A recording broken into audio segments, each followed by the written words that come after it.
The war within has begun with this very immersive experience that started within the game itself. Hey, it's Soul, this is Warcraft Weekly, and yeah, we were waiting alongside the rest of you. You can help support the channel by liking this video, subscribing for more WoW coverage, and catching me live in the mornings on Twitch.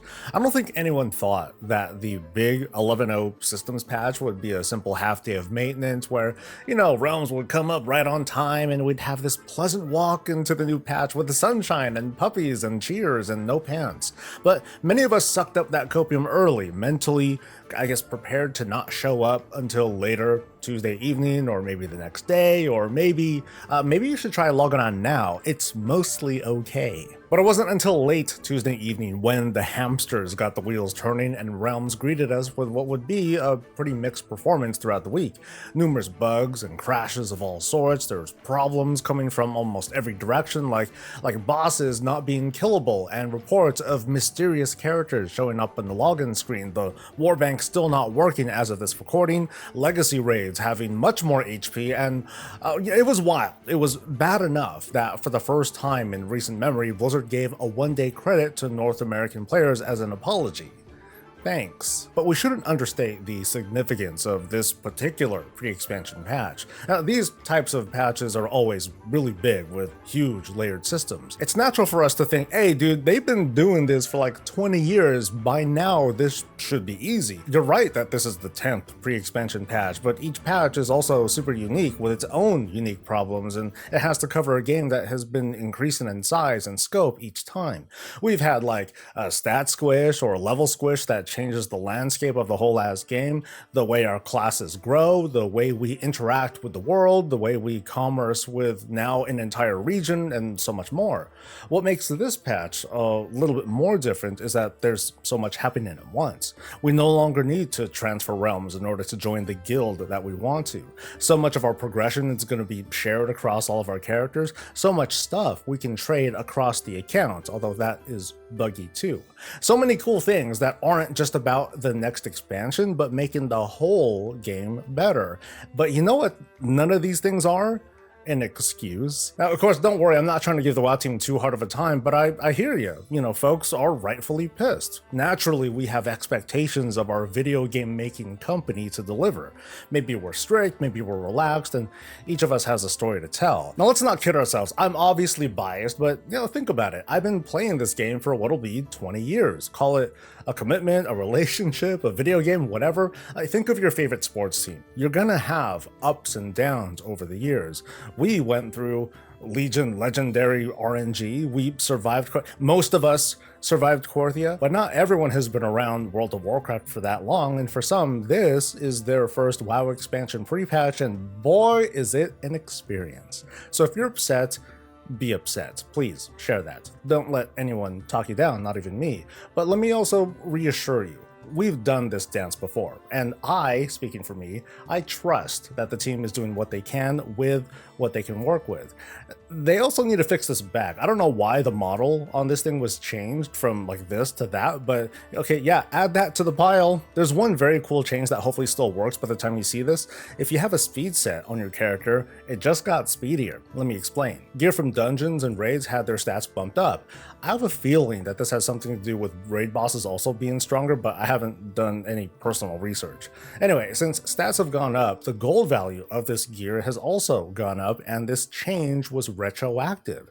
That meant when I did my whole thing of grabbing thousands of gear to unlock transmog, which absolutely went great by the way, all the gear was upgraded with the patch too. It means on a good run of an instance, a few thousand in raw gold. So for now, legacy runs for golds is back, baby. And back to running, the stats of my Azerite gear went up too, as did the Longstrider buff, which is where the bulk of my speed set comes from.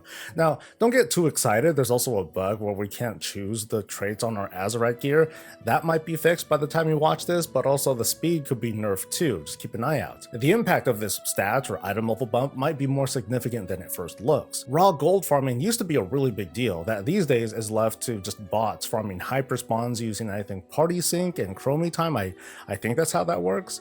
But lots of folks really liked doing legacy stuff, guide after guide, giving tips on where to go for the best gold per hour. As someone who does most of their gold making through the auction house, hey, I respect the hustle. And I think this is a great opportunity for folks to just go out there and farm while not feeling limited to the current expansion's world quest for that same feel. There are consequences though if these changes are intended. It's going to mean more gold entering the economy. I'm going to safely argue that the people who farm gold like this do it for a reason, as in they're likely to spend it right away, or they have intent to buy a certain item like a WoW token for game time. They're basically not going to hold on to it. Especially in the case of WoW tokens. Who buys WoW tokens? People who intend to spend that gold right away on who knows what. But the takeaway is, again, more gold is going to be moving around, and now that we're approaching a new expansion, it's going to get pretty nuts. The question that doesn't have an answer so far is if there will be definite winners or losers out there. Feel free to share your takes on that. So we've got to talk about this new schedule Blizzard put out detailing most everything that'll happen in like the first month of the War Within. Right now, we're here, the patch is in, and in a few days, the Radiant Echoes event will start. I'm going to talk about that on Monday. It's not listed, but the mob remix will end in a few weeks on August 19th. Also that week, the PvP preseason begins, as well as early access to the expansion with normal dungeons available. For me, follower dungeons, yay! And then we have the official launch early next week. Now for some of the new clarifications. During the 2-week preseason, heroic dungeons, which need to be manually entered as far as we know, will only award Explorer level gear. It's not bad because it still introduces us into the upgrade system and prepare us for the season start, but for those of us who are used to it in a patch, it kind of feels bad at first, right? But more on that later. On the first week of the season, we'll have the raid on normal and heroic, the first wing of Raid Finder, and Mythic Zeros, but not Mythic Plus. The heroic queue is going to switch to the same dungeon lineup as the Mythic Plus season, and we'll get the World Boss and PvP season as usual. The week after that, Mythic Raids and Mythic Plus dungeons open, along with Raid Finder Wing 2 and the Story Mode raid, which will feature the final boss. And the week after that, the third and final wing of Raid Finder opens. There's a lot to unpack, but I'm going to leave it off with this statement. I'm going to plant the seed in your head. It's all the upgrade system's fault. This is the first time we're starting an expansion with this sort of system in place, and from the looks of it, it redefines Blizzard's vision of how the early expansion experience ought to go. We got a glimpse of it in Season 4 when they did all sorts of wonky stuff with dungeon difficulty and rewards. Now we're seeing this more fully realized vision. What we're getting are these stages of introduction, an easement over a several-week period to acclimate us into the world of the War Within. Lots to do without a focal point that we feel compelled or forced to grind through. When the season starts, we enter a new stage. Endgame begins, just not the sweatiest versions of it right away. The first charge of the Catalyst should be in there too. As for the best gear you can get during this first week of the season, hero gear from the heroic raid, and by the way, mythic dungeons will give veteran gear, unlike the champion gear that we get now. It definitely sounds bad from a Dragonflight comparison, but we'll just have to see how it works out in the War Within with regards to tuning. Delves will open up as well, and we'll see lots of participation there while players unlock higher difficulties and unlock vault slots, maybe hero gear in the vault the following week. Week 2 of the season is the last stage, when for the most part, we're enchained. Mythic raids are open, Mythic Plus is open, the story ending is available. I'm kind of surprised that they don't just open up the third wing as well, just make completing the second wing a requirement or something, I guess. And I've seen more than a few comments like, hey, this is healthy for watching the Race to World first. Maybe it's going to be spread out just a tiny bit more. But also, hey, this sucks. I gotta wait a week longer to play my version of the game, that is, Mythic Plus. Meanwhile, yay, I can experience the full story in a timely fashion, and all of these responses are correct. I think what Blizzard is seeing, and this is me going back to the whole upgrade system, is that this feature allows for that feeling of progression even if higher level tiers are locked for a week. We all play differently, right? But the way the game opens up is done, or is going to be done, in such a way that we all share this experience of being welcomed, whether you like it or not. Some of y'all might remember Dragonflight when people were farming up super rares in hopes of getting early boosts in item level before the season started. A lot of that gear was, I think, better than Mythic Zeros. The fixations back then were kind of all over the place, and with the War Within, I guess it's going to be smoothed out in a way that feels sanitized or corporate, or I guess fair. And we also need to talk about this new reporting of myth level gear. Right now, on the beta, if we take a look at gear on the myth level track, they now have 6 upgrade levels up from 4. In Dragonflight, the last bosses had an elevated item level beyond the upgrade track, which was basically 6 out of 6, while the rest of the myth track gear capped at 4. Now I want to make clear that I'm only reporting things as I see it so far. We don't know if this is just a bug, and a later build will bring this back to how it looks like in Dragonflight. Now, if this is intended, I still don't know for sure if gear from Mythic Plus will also fall under the same 6 out of 6 upgrade track. We can draw lots of conclusions from just that. But what I want to talk about is how this affects crafted gear. Now, we've had this conversation before, twice in a row now, when we'd see the item level from PvE gear go up during development, and then folks that are a part of big crafting, they would flip out saying, "Oh my god, crafting is dead." Then in a few days, Blizzard comes out to clarify everything, informing us of the new item level caps for raids and dungeons and crafting being closer, and then we'd just be okay. You could say this is me doing my part in the regular ebb and flow of commentary during ongoing development. So here's how crafted gear is looking right now. It's definitely buggy at the moment because regular epic crafted gear with the new Spark of Omens, it starts at the same item level as Raid Finder gear before quality comes in.